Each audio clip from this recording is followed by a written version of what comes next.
Does GoDaddy broker service work? GoDaddy's domain. Broker service assists individuals and businesses in acquiring domain names that are already registered. This service is particularly beneficial when a desired domain is not publicly listed for sale.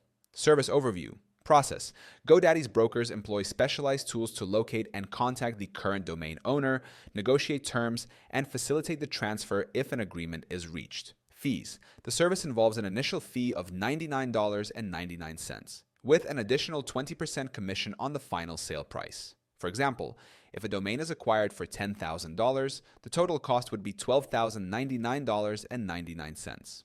Pros: professional negotiation. GoDaddy's experienced brokers handle negotiations, potentially securing favorable terms.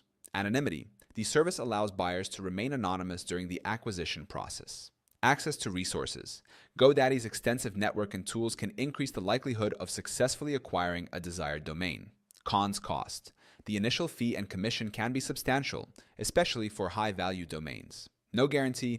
There is no assurance that the desired domain will be acquired, even with professional assistance. Time frame. The process may take up to 30 days, and in some cases may not result in a successful acquisition.